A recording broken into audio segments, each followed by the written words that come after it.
Hello, welcome along to Coatbridge Rovers FC Kitroom. This is our third episode, and I'm really pleased to see what's going to be happening this week. As always, we've got Carleen and Gary join us. First, we'll go to Gary. How are we doing, mate? How's things? Very well, Martin. How are you? I'm very good, thanks. Had a good week this week? Yep. Been very busy. Doing different things for the club, and it's looking good for the Christmas toy appeal, and I'm glad to be on the podcast, mate. Brilliant. Excellent, mate. Well, we'll cut over to Carleen, see how you're doing. We've got Carleen with us in the room this week. This last week she was hiding in her kitchen. This time she's in her kitchen, but she's in the room with us. How you doing, Carleen? Yep, very good. How about you? I'm good, thanks. How kind of week have you had this week? It's been good. Busy as well. With mum football and all the coaching and school and stuff, but it's been enjoyable. Yeah, you're playing it today? Yep, playing this afternoon, so And who were you playing against? this afternoon we played Yorkshire. And the score was? We did win 10-0. 10-0. 10-0, that's not bad, eh? Brilliant, well done. Right, well, I'm really, really happy to tell everybody that we've got some cracking guests on today. In honour of Scottish women and girls in sport, we reached out to a couple of people, and our first choices said yes straight away. So at least we're telling them that they were our first choices. So we're really, really pleased to welcome. We've got the chair of the Scottish Women's Football, Vivienne MacLaren. I wrote her name wrong, and now I'm saying it wrong. Vivienne MacLaren. And we've got Spartans FC Women's Defender, Robyn McCafferty. How are we doing? All good here. Brilliant. Yeah. Excellent. I hope that. Yeah, no, thanks very much for coming on. We're kind of in our infancy as far as online podcasts are concerned, but we're really hoping that we can get going with this. So it's really good for the kids to see their own club on YouTube and that as well. So it's really good. So yeah, what we'll do is we'll just have a few questions. We've got a kind of fun game at the end, but if you've seen our last couple of podcasts, guys, usually we get people to run about, but Robyn's had a pretty pretty tough game today. Robyn will be too tired out after that game. We're going to let her off. We're going to have some questions. We'll get a wee bit of fun at the end. So what we've done is usually we have a wee bit of chat between everybody, because we kind of come up with questions, but we've been inundated with questions for the kids. So again, because it's just been Scottish Women and Girls in Sport Week, we've taken them exclusively from the Girls Academy. We've got a Girls Academy under 11 and under 9s.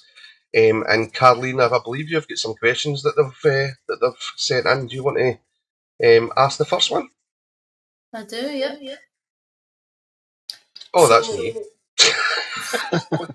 Live telly, folks. Live telly. There you go. Right. First up, we've got a little girl, Chelsea, from her under 9. She's asked if you could give any advice to a young footballer, what would it be and why? So you can answer that for me, Robyn. Yeah, I'd say it's great that there's so many girls getting involved in sport, and especially in football. I think we've seen it a lot off the back of the World Cup, and it's so great to see so many young players getting involved in the game and really enjoying it.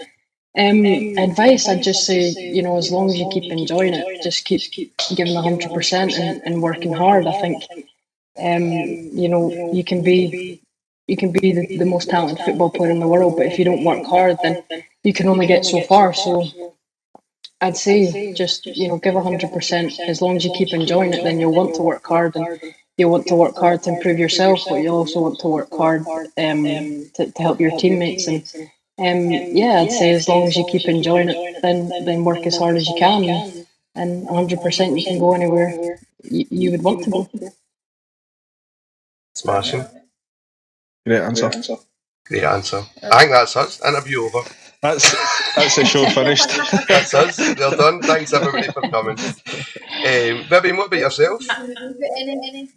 I was going to say that, nowadays the role models that we have in women's football, they're so inspiring. If you want to play football because you enjoy it and you're quite good and it's a nice, social time with your pals, great. If you want to excel and you've got that talent, we have, the structure and the setup now in Scotland where you can actually make that a career.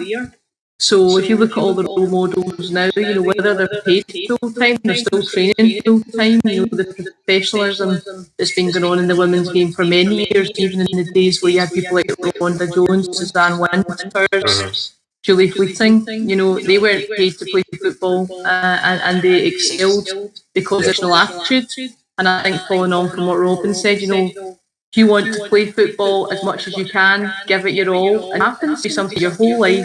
You meet your pals every week, and that's great. And it might be a game that you compete in, and that you can excel and get to the level that Robyn's at, and even beyond that. Brilliant. Thanks very much for that. Well, Chelsea, I hope that answers your question, and we'll be expecting you next week to be leading the session. Well done. Question 2. Right, next up we've got Marissa, who's a player in the under 11s from Martin's age group. So, Robyn, who inspired you to get into football? That's a good question. I think, for me, what kind of happened when I was younger, I've got an older brother, and my dad was, normal dad. You go, I want to play football. So he's 3 years older than me, so I think he was about 6, and they took him to mini kickers, and everyone else was running that way and he was running that way. He had no interest in it whatsoever. He was standing in cartwheels at the other side of the pitch. Got a few of those. And then I think I'd happened to go and pick him up with my mum, and I ran straight to the footballs, and that was me. And then I think they realised that maybe there wouldn't be a football in my brother, but might have someone else. And then from there it was pretty much, I got into my local boys team, and after a few years there, luckily, got the opportunity to go to Hibs, and now obviously it's Spartans. So it would probably be, a cliche answer, but I think my dad, he had a big impact in me growing up. He was, a massive football fan, and I think seeing him, how much he loved football, kind of inspired me to want to go and play. And obviously at first you never think it really could be sort of a career option. More just a good laugh, but as you keep going through the teams, and I wouldn't change a minute of what I did, and hopefully obviously I can keep going in the future. But yeah, for me I think it was my dad that first really got me into football. Brilliant. So Vivienne, who inspired you to get into football? So I actually played football at primary. So I was in the football team, and I played every day with the boys. And I was in the school football team. And then when I went to high school, I played hockey and tennis and everything else, but not football. My sister was 4 years younger than me, and she played football. She was really good. She played at William Wood, Glasgow City, Maryhill, various others. Was really quite good.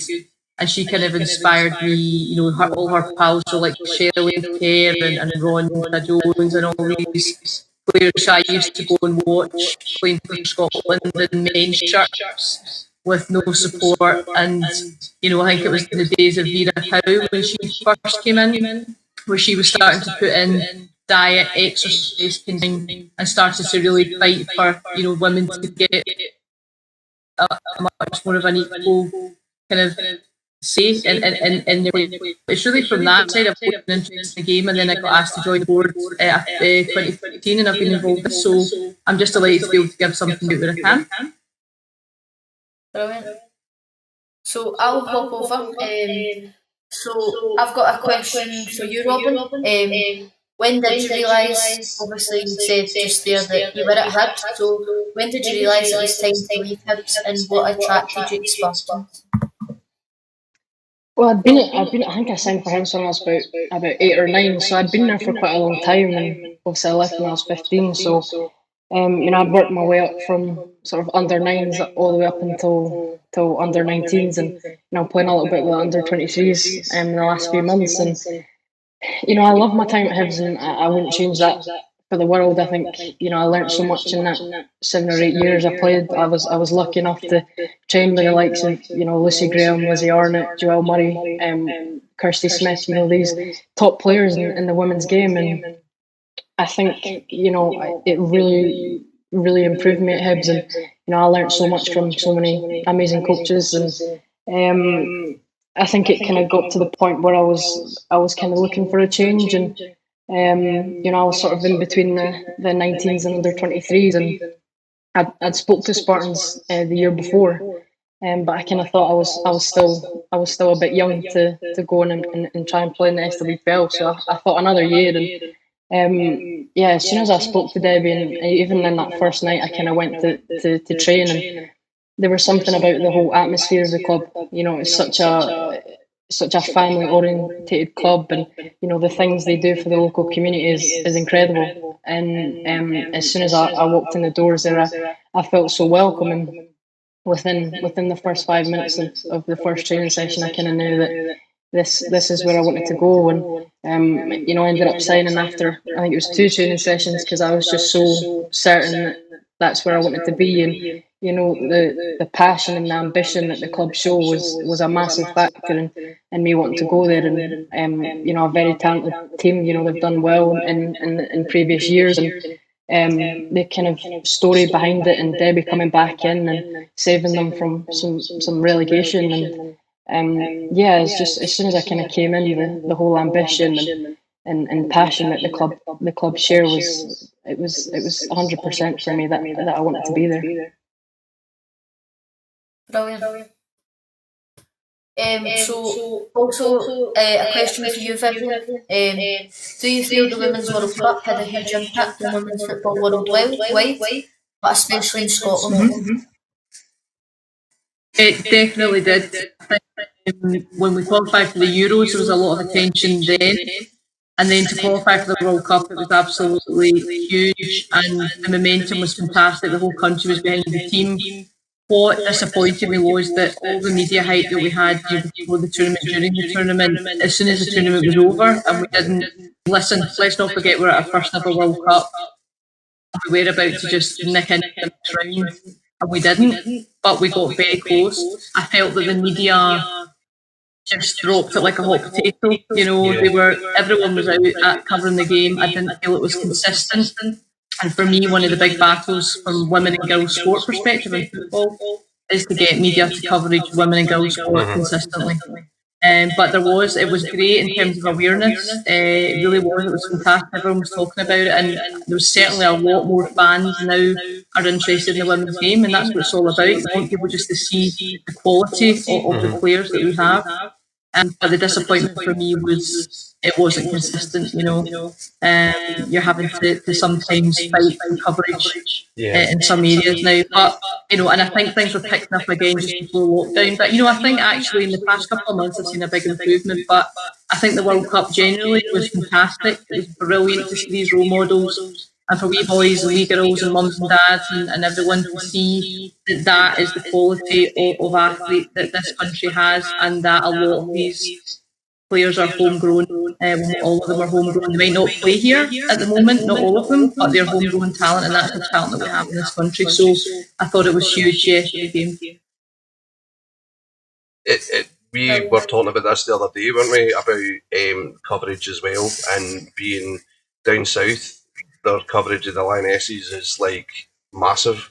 Phenomenal. And up here you have to tune into a Gaelic speaking channel to see women's football, which is sad. It's BBC Alpha were the only one. We looked at this, I think, 2 or 3 years ago now. We were looking at media partners, and a lot of people were interested, and BBC Alpha were the only ones that said this is what we want to do. This is what we want to do in women's sport, and it's been a really good platform. And we hope that kicks us on for the future. But there were a lot of different media partners going, oh yeah, we're interested or we're not interested. Now we're seeing a lot more people wanting to actually show games, like BBC Online, etc. So it's a good start. They did all the Pro 14 rugby and look where that went. So they've been a great supporter. But I know exactly what you mean. Yeah. What do you think needs to change then? And is it at the top of media, or is it just general behaviour towards it? I think so. I'm on the Women Girls Sport Advisory Board, which was set up by Eileen Campbell a couple of years ago, and it's basically there to say to the government, this is what we are the issues in women and girls sport, and some of the things are interesting. Like, in some places, more girls than boys are participating in sport up to the age of 10, believe it or not. And then it's at that point where a lot of girls drop off, and we need to keep them in sport. But one of the big things is media and awareness, and that is like top of our list in terms of looking to tackle that. So it's really just getting media owners to say, look, 50% of the population plays sport, just like the other 50%. So why on earth would you not want to actually talk about it? There's a lot of great stories, there's a lot of inspiring people in sport. It doesn't matter what gender you are. So it's it's a very important point that we are really trying to push. So for me, attitude change first and foremost. I think people are beginning to realise that women and girls compete on the world stage, especially in football, athletics. If you look at all the different kind of areas that we've got people who are participating at the highest level. We just need media to kind of be a bit more open-minded and not just focus on men's football every week, which I understand. I'm interested in men's football completely, but let's not have a paragraph about a women's brilliant performance. Yeah, absolutely. Yep. We'll take another wee question for the kids. Yep, go for it. Let's see, who have we got next? There we go. Question 3, 2 girls. Okay, so Emily from the under 9 and Olive from the under 11 kind of did the same question, so we kind of just put them together. So Robyn, if you want to answer first, so what age did you become interested in football, and what age did you start playing? So I think for me that it was ever since I could kind of walk, I was kicking a football about, and as I said, the story of my brother going to mini kickers and me ending up signing up that day as well. So I was pretty young, like 3 or 4. I think I started going to mini kickers and stuff. So and then I think it was maybe 7 or 8 that I signed for the local boys team. So pretty young. But yeah, it was a fantastic opportunity, and now when I was playing, and especially when I was signing for a local boys team, there was no other girls playing, in Dunfermline. There was I think there was one girls team, and they were kind of struggling for players, and I was coming up against teams, and there was no other girls. So I think that probably put a lot of other girls off at that time, maybe coming in, the fact that there was none, there was no other really teams. But now it's unbelievable to see the amount of girls that are playing football, and the amount of girls teams that are playing in the leagues. And if you ask me when I was playing in the boys league, that in 10 years there would be whole leagues for girls. I probably wouldn't have believed it. So it's incredible, even in just the short time I've been playing, to see the growth, and to see how many girls that are involved in football now, and even in sport in general. There's so many more than from even when I was growing up. So I know when I'm speaking to older players and stuff, and what it was like for them, it was much the same. It was one girl in the whole league. Whereas now we've got leagues upon leagues filled with young girls playing football, which is incredible. Amazing. So, just touching on that, do you think if you want to be a girl footballer, you need to start young? Because I know under 11s we had an open day, and we had quite a lot of girls that came along that were 10 years old, 11 years old, who hadn't played football before. So do you think they're missing out from about 6 years old till the age of 10 is a huge difference, or do you think they can still pursue a career and even if you start a little bit later? Yeah, I mean, I think it's possible, 100%. It might take a little while to sort of get into the game and perhaps catch up with players that have been playing a wee bit longer. But that's the same with everything. The longer you do it, the better you'll get, the more you understand the game. But I think starting at 10, 11 is great. The fact that they're getting involved in football in the first place is incredible. So. I think it probably helps, coming in at a younger age, but it's definitely won't stop people. I don't think if you've got the right mindset and again you're enjoying it, that's the most important thing. If you're enjoying your football, you're more likely to want to work hard and train and be committed. So I think 100% there'll be girls that start a lot later than that, and they 100% can pursue a career in football if that's what they really want. It's going to take hard work. It's there'll be upsets, there'll be disappointments, but the most important thing is how you keep going on through those things and how you bounce back. And 100%, if you want to pursue a career in football, then you can 100% do it. And I think now, as Vivienne said, there are so many role models. And they all kind of say the same sort of advice that if you work hard and you believe in yourself, then you can achieve anything. The stars align. 100%. Brilliant. Great answer. So Vivienne, you said that you maybe started playing football when you were in primary. Is that right? Yeah, I've always just loved playing sports, so my mum and dad were like, whatever you want to do, just do it. I didn't actually play for a girls' team. I played in the primary school football team, and then when I went to high school, I didn't really play after that. But I think I was reading actually recently, we were talking about when people start playing. I'm sure I was reading it was an Arsenal player or a Scottish international player who was talking about how they didn't actually start playing football till they were 12. I need to look out and see what that actually was, but it just goes, by what Robyn's saying, if you're enthusiastic and you've got a wee bit of talent and you really want to give it 100%, it doesn't really matter what age you start playing, really, if you've got that drive in you. I certainly, I still play hockey and tennis and things like that. I still play five when we're allowed to. So sport's a great thing. Whether you end up being having a career out of it, or whether it's just something that you do your whole life. I don't think it really matters what age you start, as long as you enjoy it. Brilliant. Another one from the Girls Academy. Yep. We've got one specifically for Robyn. Shock. Listen, I'm not a cool player like Robyn. I totally understand. Okay, so another question from Marissa at under 11. So, how did you feel being captain of Scotland under 17s and scoring your first international goal against Northern Ireland?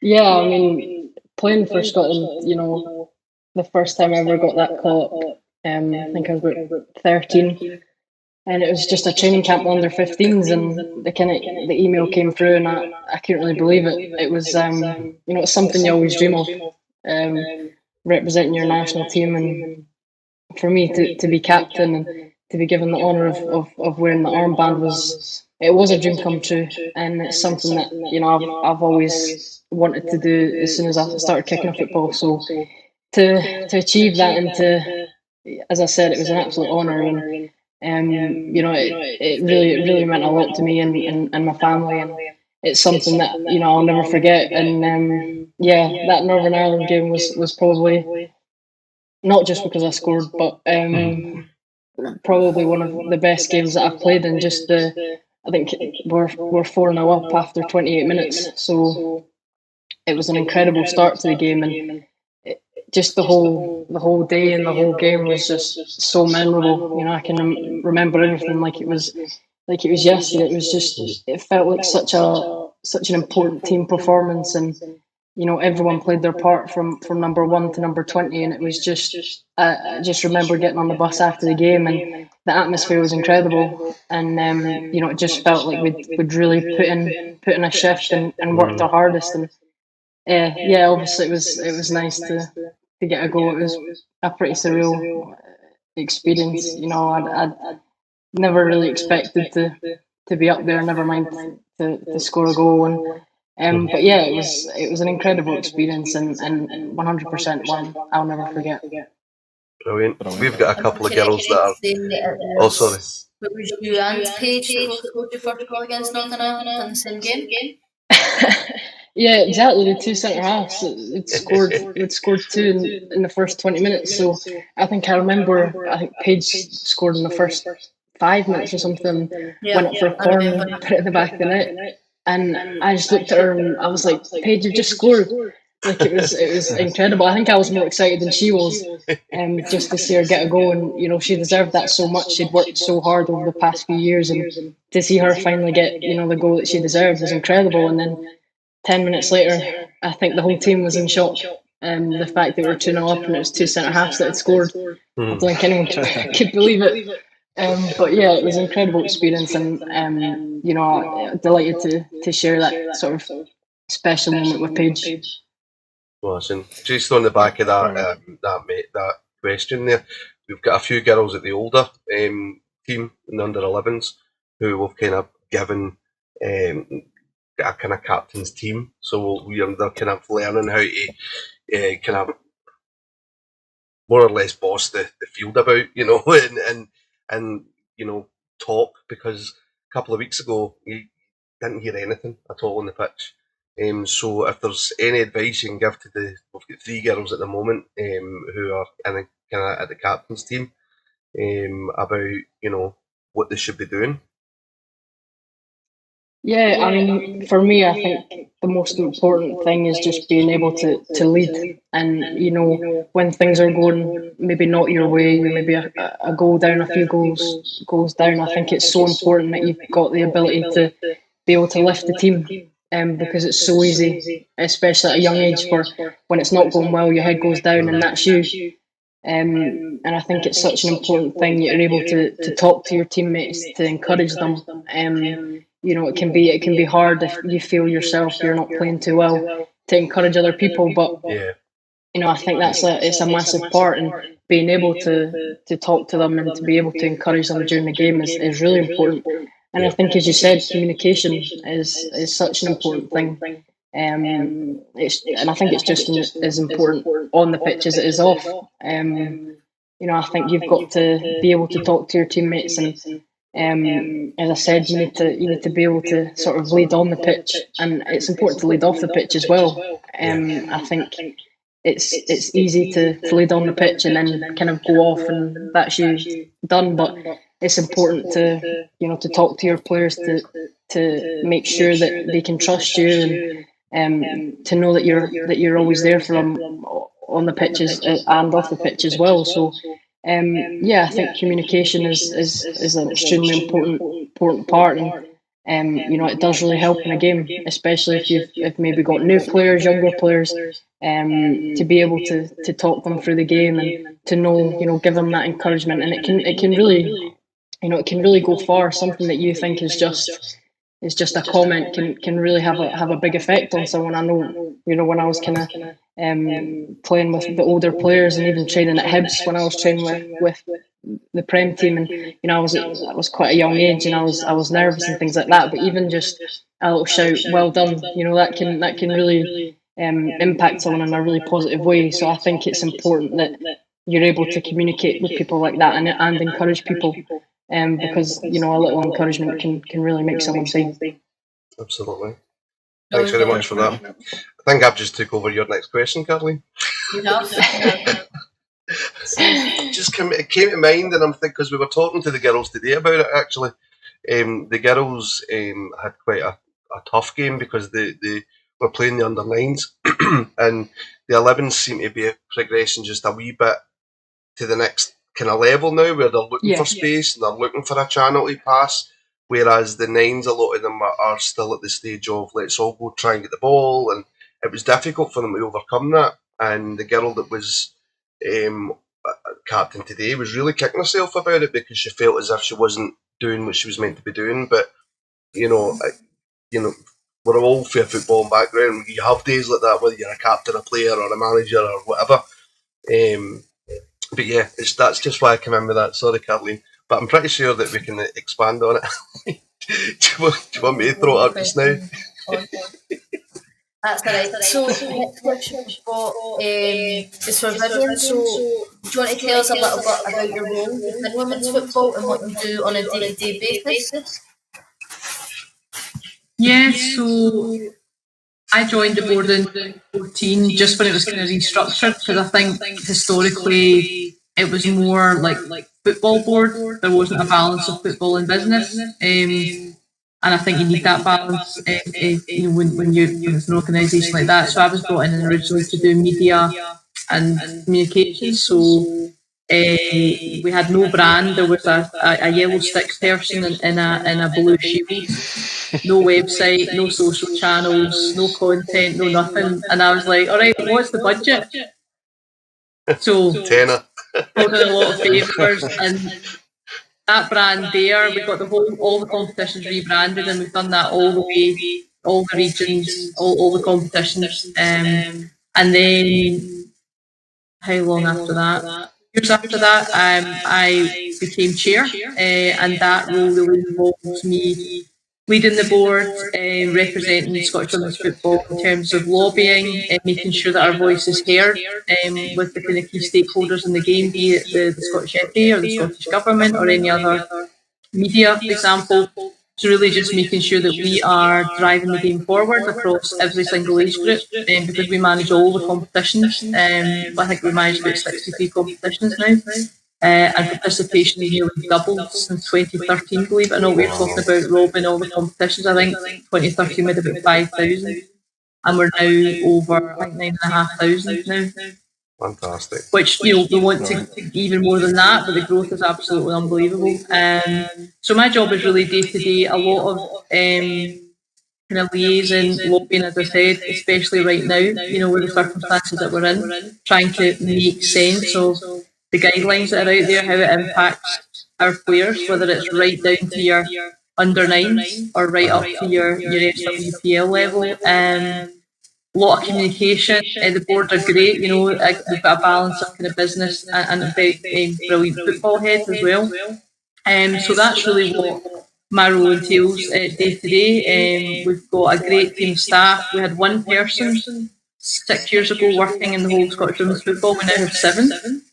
And we are basically funded by commercial income predominantly, and our membership income. We don't get any funding from FIFA, UEFA or anything like that, because we're not recognised as a governing body. We're an affiliated national association of the Scottish FA, if that makes sense, for that holding. But there's a women and girls strategy which is finished, so we'll look and see how that takes us forward. For the next 5 years, we've got big plans to grow the game, professionalise it even more, and really give more girls opportunities to play. So that's really why I do a lot of talking and a lot of meetings, as you can tell. Blah blah blah. Although not on this Wi-Fi. No. That kind of takes me on to one of the coaches sent a question in. So David says, with the ever-growing popularity of the women's game, where do you see the women's game in the next 5 years? I see huge growth. I see more investment in the game than we've ever had, and I see many more opportunities and funding available for clubs to be able to, have at least semi-professional players, and really broaden out the opportunities there.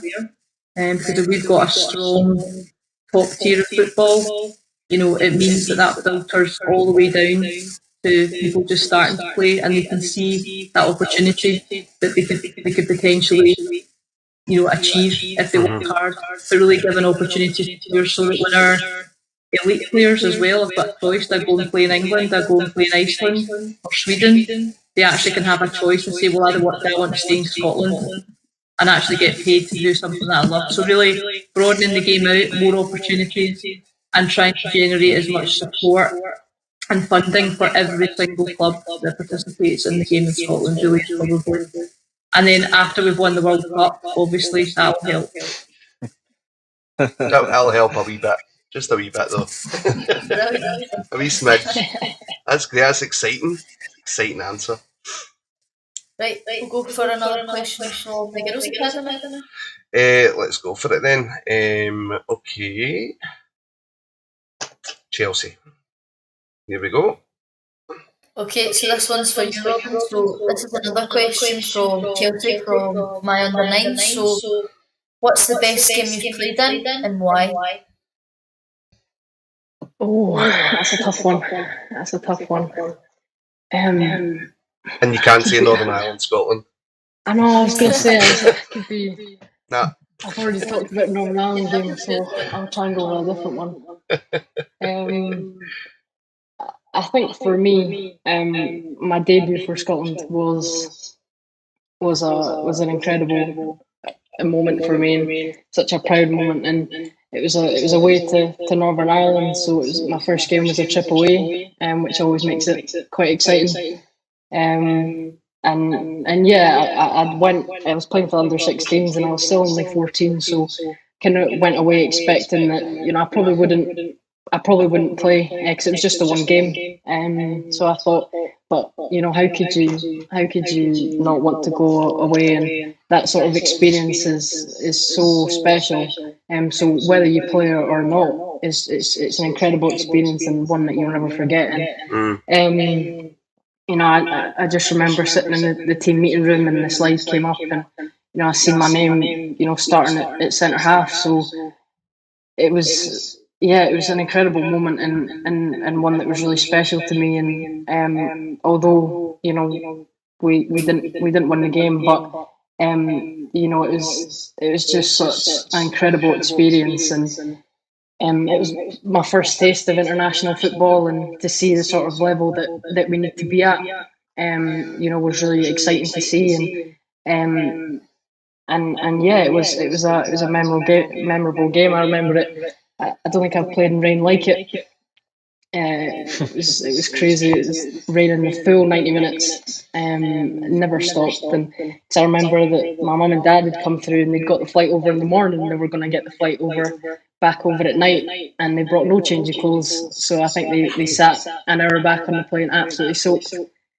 But yeah, it was an incredible moment for me, and to put on that jersey, you know, no matter who you're playing against or what kind of competition it was a friendly we played in, but pulling on that jersey was for the first time was incredible, and it was yeah, again a very memorable moment, and that was probably, I'll say that was probably the best game, just because of, you know, it was the first game I'd ever played, and you know, I started not expecting to, and you know, as a 14-year-old, that's, you know, I dreamt of that moment for years, and for it to happen at 14 was yeah, it was incredible for me. So, Right. we've got one more question from Jamie. Yeah, Jamie is one of the coaches. Okay, so Jamie's asking, do you feel there's a lack of opportunity for women in high-profile coaching roles, or is there a need to develop more women coaches to take up these roles in the future, and is there any steps in place that can address this? That's for you. Is this for me, this one? For me? Yep, for Vivienne. I think, I mean, a few people we got funding to launch a kind of women's coaching. The first badge, I can't remember what it was, but we got funding for women in particular to kick that off. And I think that there need to be more women that actually want to coach as well, and we need to be able to support them the whole way through, whether they want to be high profile, you know, elite level coaches, or whether they want to do the hugely important job of, you know, taking kids from across all age groups. And if you look at Shelley and Paul, the two Paulines, they have worked hard and look where they are now. Shelley was coaching a Lowland League team before she took over the national team. I think now you've got many more, again, models in Scotland. You can see Scots foreign coaches starting to do well and being extremely knowledgeable. Again, some people think that if you're a woman, you don't know anything about football. So that's quite interesting as well, because we've got a lot of knowledge, again, no matter whether you're a guy or a girl. We've got a lot of really talented coaches. Robyn's coach as well as another one. I think we need to just keep pushing and pushing to promote the fact that people can get involved in coaching and really do as much as we can, to support that. And I know that the Scottish FA do a lot in their coach development side, but I think there's no reason why, if you're a woman wanting to get involved in coaching, that you should be put off in any way. I think there's a lot of support there and a lot of people to look up to. Look at Amy McDonald at Rangers as well. There's a lot of coaches out there, and even in the women's team, you can see a lot of head coaches that are women now. So hopefully, again, like the players, there's many more role models than there used to be, which will hopefully encourage more women to step up. Right. So it's mostly the plans are in place there, but it's just the people to take up those roles. I would say so. I mean, Rob, do you think when you stop playing that you would like to be a coach? Yeah, I mean, it's something I've thought about, and I've done a little bit of coaching before.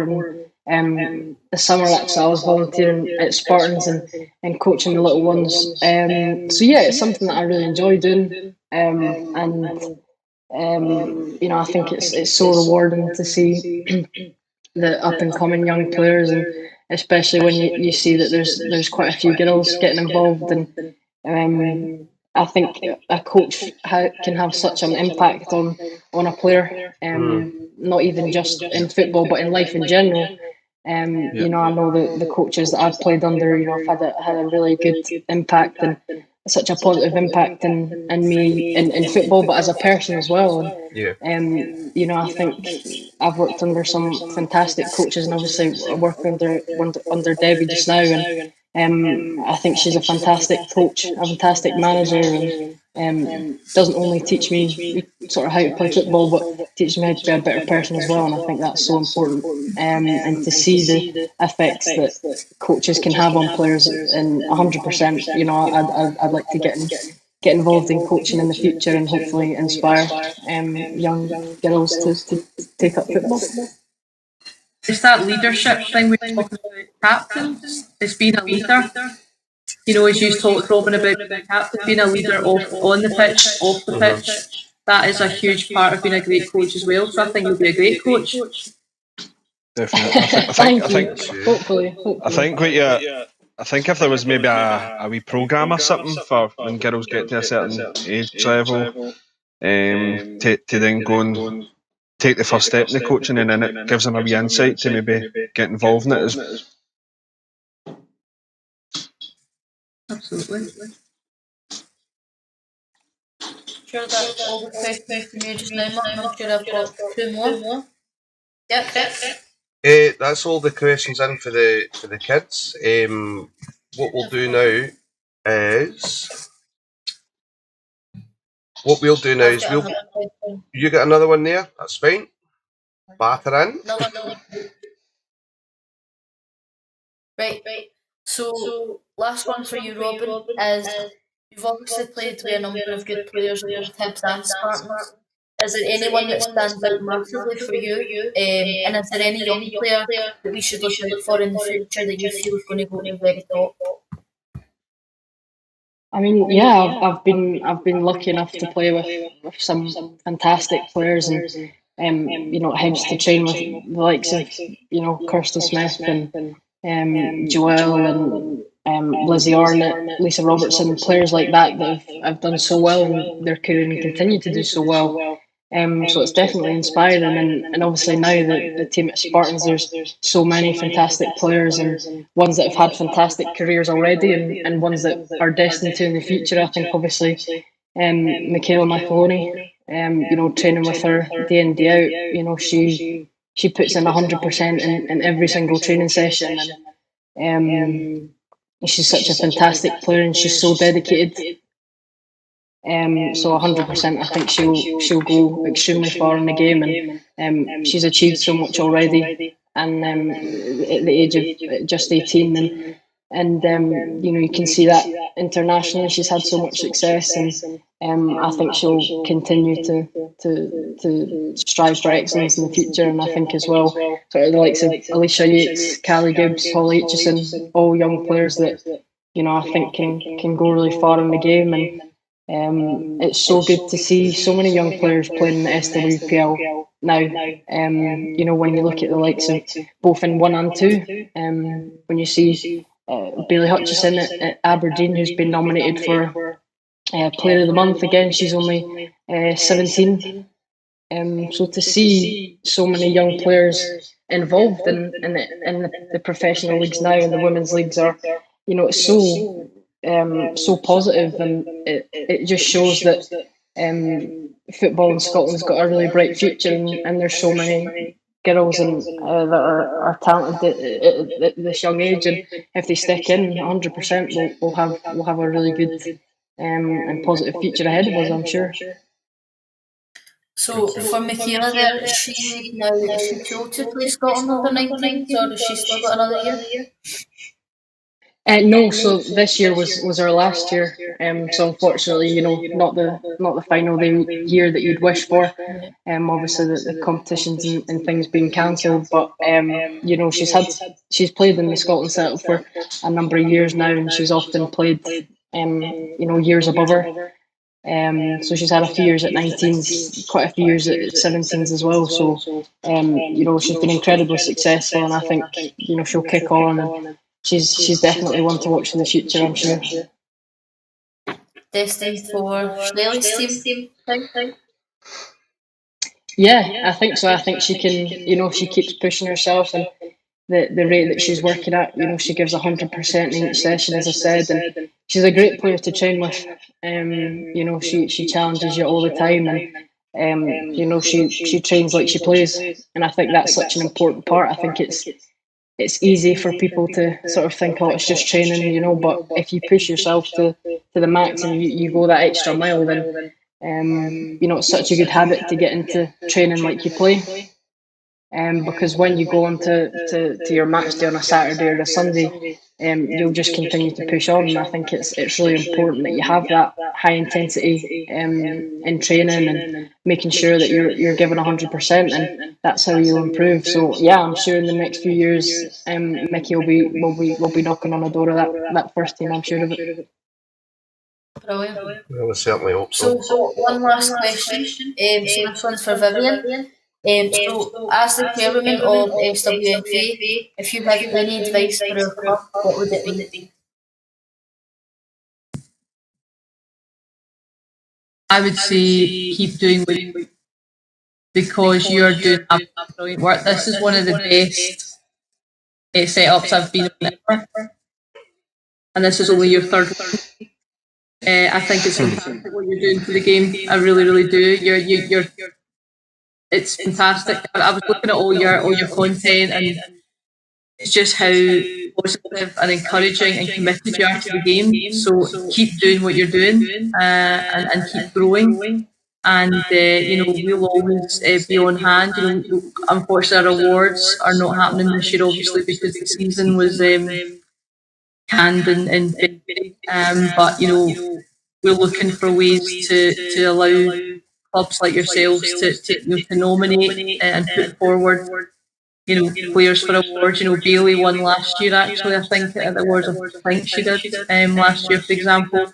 I think we were always keen to promote what clubs are doing as well. So if there's things that you can share with us, we'd be happy to put out news items for you, because it's brilliant to shine a light on clubs like yourselves that are doing so much. So it's keep doing what you're doing, and if you need support, reach out, and we'll do whatever we can. Thank you so much. Thanks very much for that. Appreciate it. It's all me, obviously. All me. I was going to say every single bit of it. That's my one job. that's my one job.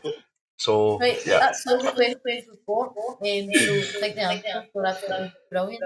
yeah, absolutely. We're going to do, ladies, if you don't mind, we'll do a wee bit of club housekeeping. We've got a couple of awards to give out, and then we'll come back to you. And then once the recording finishes, if you've got another 2 more minutes at the end, that would be brilliant. So we'll come straight back to you in about 2 or 3 minutes, because we've got a wee game as well to go. So guys, so guys, another great podcast with some brilliant guests.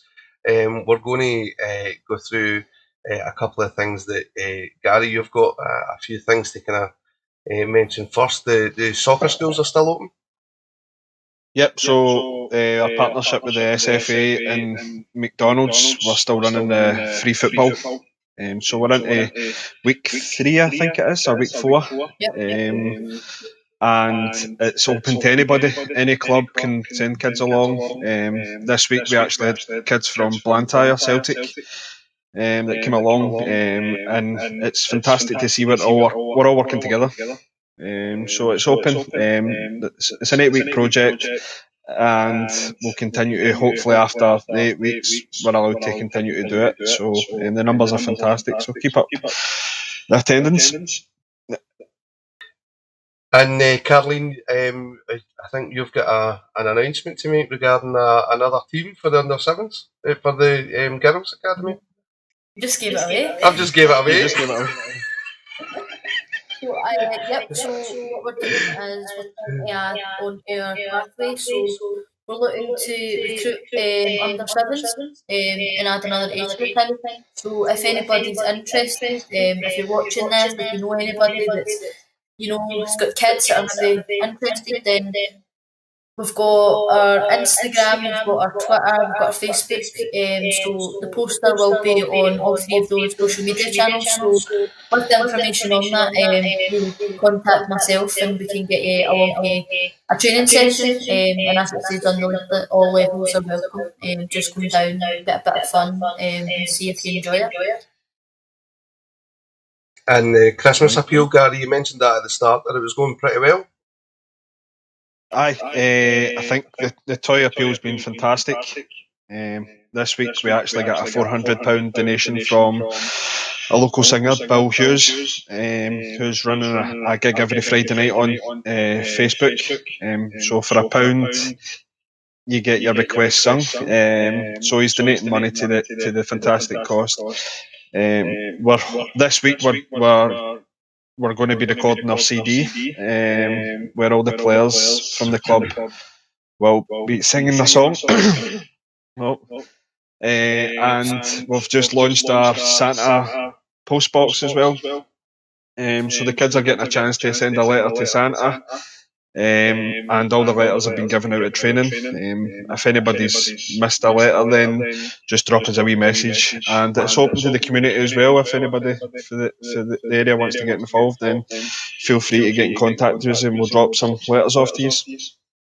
Got mine here. Carleen's writing hers at the night. We'll send one to Viv and Robyn.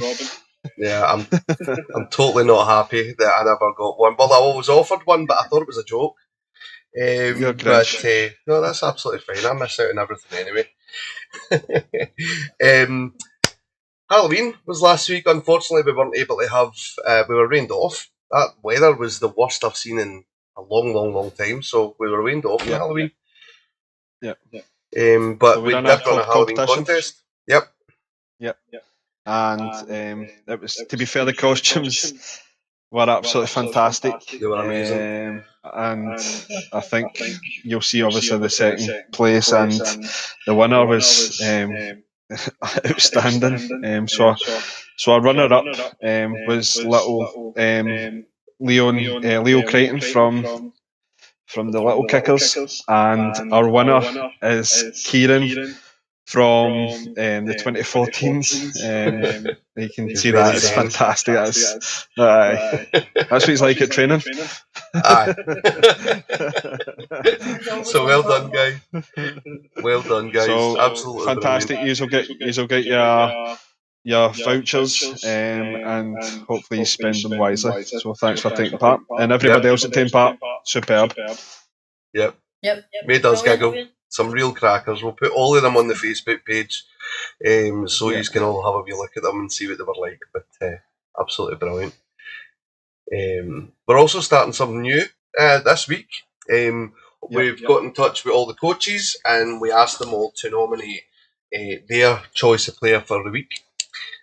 So Gary's going to take us through all the lineup for this week, and it's quite interesting. So none of the players know that they've been nominated nor that they've won, because it's been Coatbridge's best kept secret for the last wee while. So here we go. So honestly, I was trying to get some funky music for the background.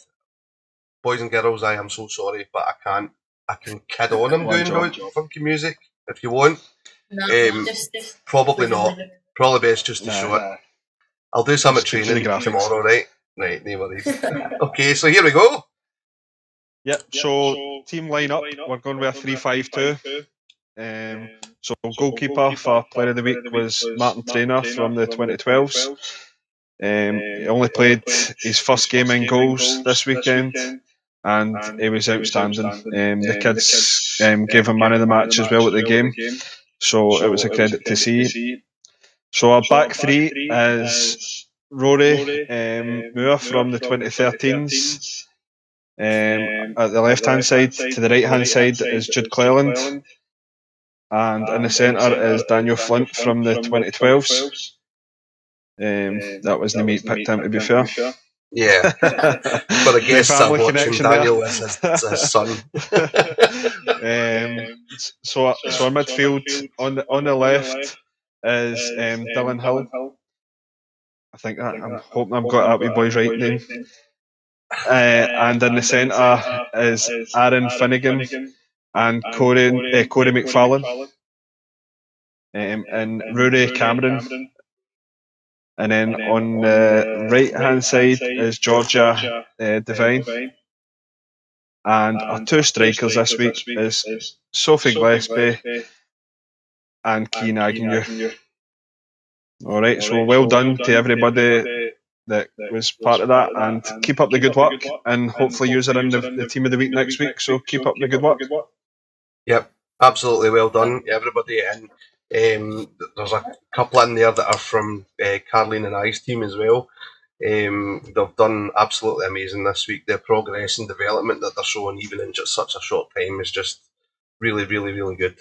So you're doing amazing, boys and girls. Just keep it up. Keep up the good work and keep doing the hard work at training. And next week you might see a couple of different names on the team of the week. Yep, absolutely. So we're going to get a wee certificate sent out to email.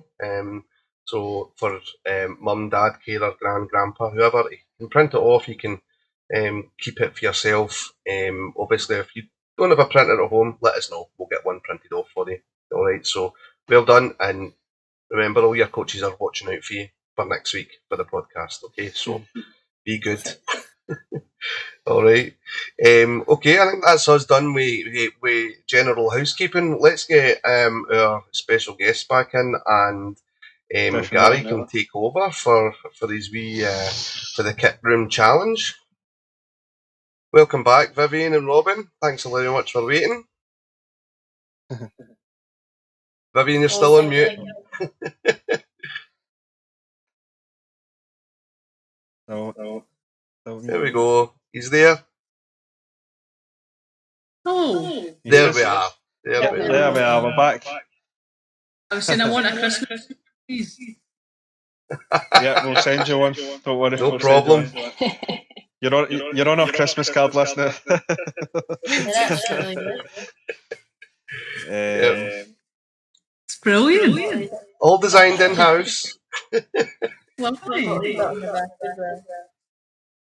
That's fantastic. I have to say, a local printer, Minuteman Press, Jennifer, thanks very much, was able to get them out really quickly for us, so deserves a wee mention.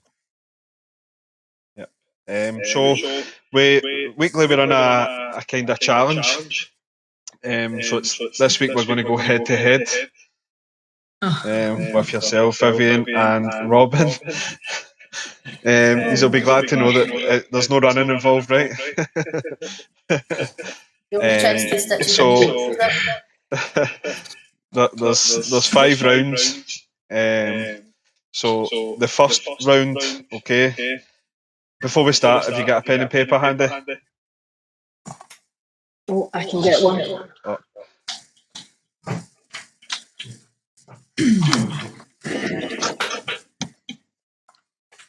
Or a pen and pencil, as I said last time. Thanks very much to everybody. Yep.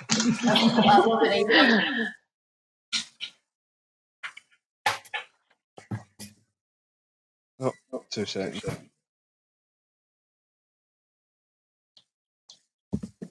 Yeah. Sorry. There we go. And Robyn, just remember Vivienne's the boss, okay? No pressure. Of course. No pressure.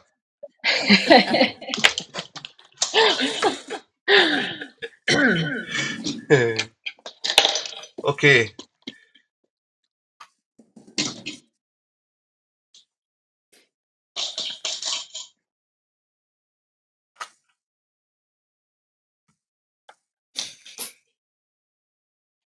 We good, Gary?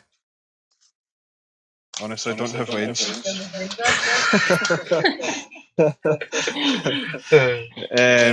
So round 1 is a nice easy one, alright. So round 1 is actually the equivalent of the 5 rounds together, right? So before the show, we tagged the 2 years in on Twitter. So we're going to see who gets the most likes from the post. All right, so you've got until the end of this 5 rounds to see who can get the most likes and retweets from the post. If you quickly go on and retweet, just make sure I've tagged the right person. Oh, you on your phone, Robyn? Sorry. Right, well, I go off and do it and then come back on. I do that. If you switch screens, it should keep you there. So I can't see a mention here. We'll pause, ladies and gents, while we get this this set up. Approximately 10 hours later. Right, so we got that. Aye. That's us. We're back. Yeah. Right, so we've retweeted and we've liked it, which is fine. Okay, so round 2, okay, is on your bit of paper. Is name all the Scottish SPL scores from this weekend. So there was matches on Friday night to today. All right, so write as many as you've got. You've got 60 seconds. SPL. Yeah. No, SWPL. Not SPL.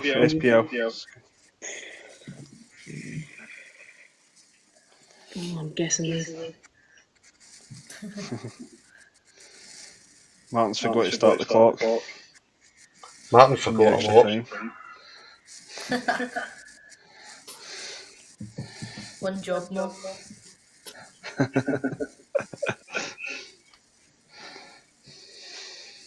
As usual. Just your catchphrase, man. I know. Yeah, let's go with a countdown from there. So Martin's come up on the screen, Martin. That's it now. Right, so you get 20 seconds. Oh, go. No, it says 50. Live telly, ladies and gents. There we go. Yeah, at least we're trying, eh?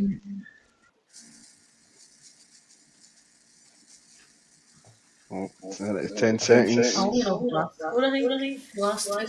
Put the team back up? I think I've got one of these right. That's the only one I know, I think. I think I know The rest of the guesses. Okay, time's up.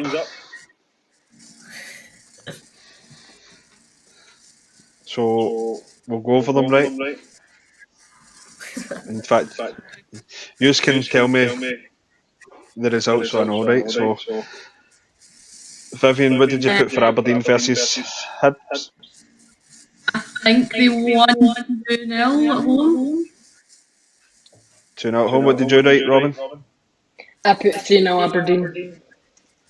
Right, so the correct score was 1-0. 2-0 to Aberdeen. Yes. So, Robyn, what did you put for Ross County versus Livingston? I had no idea, so I guessed 2-1 to Ross County.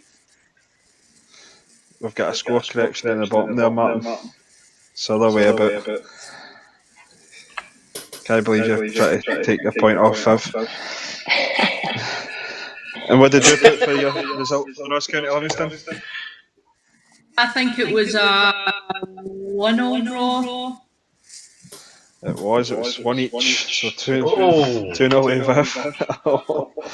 Yeah. And Viv, what did you put for St Mirren versus Dundee United? I put 1-0. Okay, I think what did you put, Robyn? It was a score draw. I put 2-1. 2-1. The correct score was nothing each. So close. Right. What was the next one, Martin?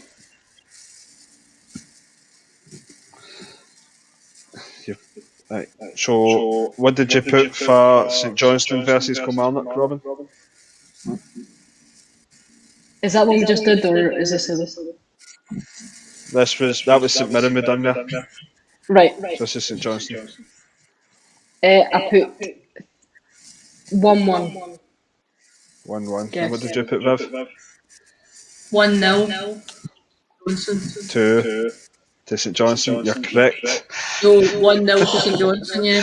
Because I remember it was quite an important result. That's right. Come on, Robyn, what's happening? I know, Robyn, honestly, I was not prepared for this. I was too busy focusing on my game, exactly. And today's results: Motherwell versus Celtic. What did you put? Well, I watched it. I think it was 1 Motherwell, 4 Celtic, sorry. Oh, go ahead, take your first answer, Viv, sorry.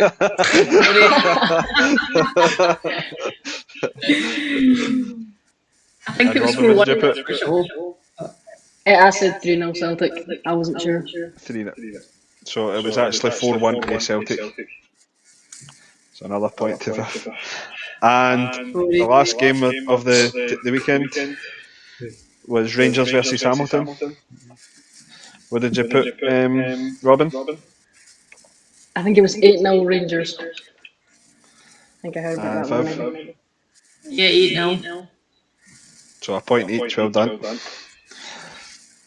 Well, at least the granny wasn't on. There you go. Alright, so the results after round 2 is Viv got 5, Robyn's got 1. Robyn was playing football and training, so. round 3, okay, is on your bit of paper. Who was the 4 teams in the Scottish men's Scottish Cup semi-final? The 4 teams in the semi-final. Yes. Oh, have I tried it down? Yeah, sorry. Yeah. Oh, but in here, see, because Robyn's only retweeted it and not said anything, and because Vivienne's retweeted it and said something, Robyn doesn't get any likes, so that only goes to the club. I would want me to do it again and say something. Do you know what I mean? Go on then. Do you know what I mean? But yeah. Technology. Yeah, you could have waited till the round was over. Now we need to restart the round. All the time's messed up. Carleen, one job. One job, that Carleen, honestly. It's okay, how many points is that worth? Oh, that's a good 4.5.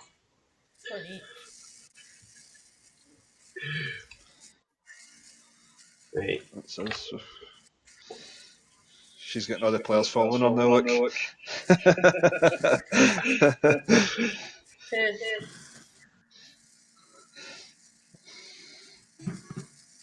There you are. Right, so Viv, if you want to name your 4 teams first. Aberdeen, Celtic, Rangers. So, you broke up there, sorry, say it again. Cut off there. Aberdeen, Celtic, Hearts. Okay, right. And Robyn, what was your 4 teams? Mine was Celtic, Hibs, Hearts, Aberdeen. Okay, so Robyn get 4 correct, and Viv, you get 3. Come back on now. Yep. I thought they said the exact same team. What's that? Did they not say the exact same teams? Aberdeen, Celtic, No, Rangers, Hearts. No, Rangers wasn't in it. Rangers. Oh, no, they were. Hibs. What was? Oh, sorry. So round 4 is A to Z. Okay, is name as many football teams in 60 seconds. Okay, it's got to be Scottish football teams. Hey, wait for it. It can be women and men's teams. Alright. Okay. So to write them down. 60 seconds. Right, you ready? Yeah, as many as you can in 60 seconds. The time started, Martin? Yep. It's disappeared. So it's no showing, but it started. There you go. Sure.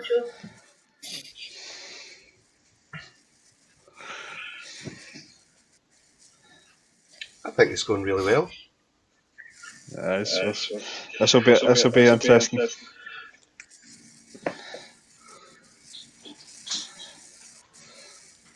I'm keeping track on the Twitter.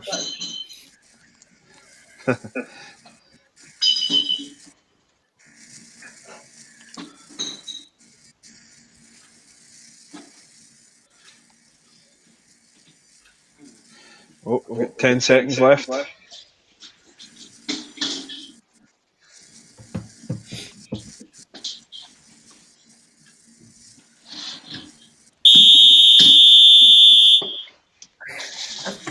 Time up. Martin's blew his whistle.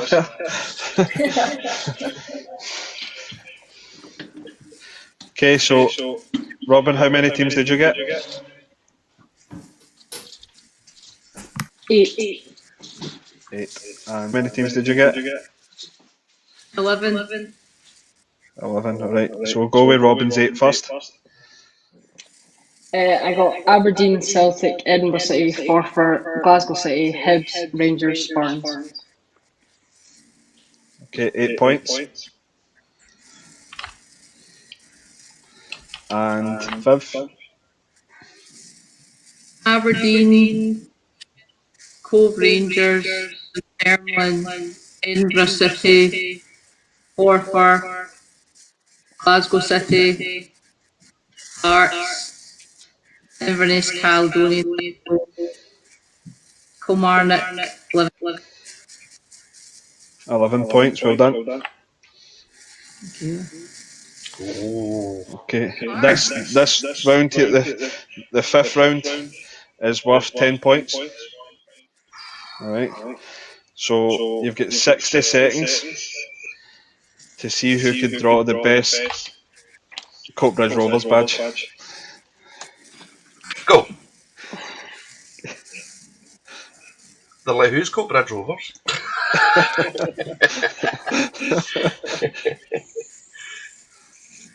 You're trying to copy this one at the top. You try to trace it.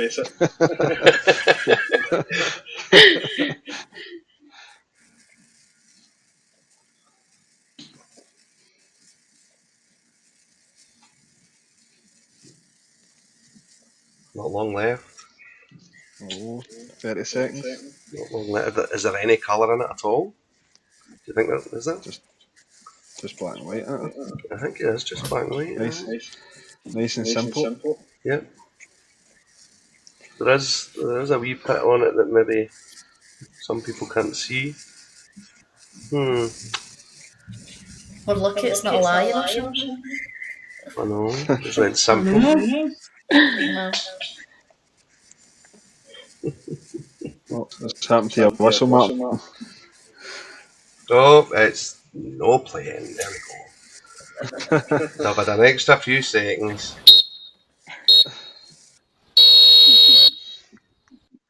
Pens down, please. Pens down. Let's see. Right, so Okay. we're 10 points. Right, reveal your best badge. Right, so Vivienne's saying that there's a radiation warning somewhere, I think, or is that what that is? Robyn's got a map of stars or something. Is that what that? Yeah. I needed a few more seconds. So, Carleen's the photo judge. Oh, Is she? tell you something, she might be able to get back into women's football now, eh? Who are you going to go for? Right.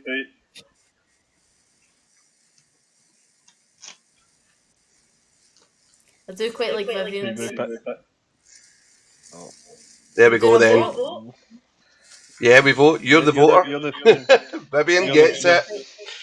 Yeah, I think that was well deserved. Yeah. I'm going to quickly have a wee look at the Twitter. See how many.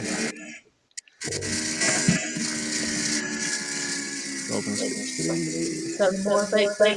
Yep, Vivienne's joining us from her Vespa. Oh man, so I need a new laptop. So Robyn is the winner on the Twitter, so she gets 10 points. Well done.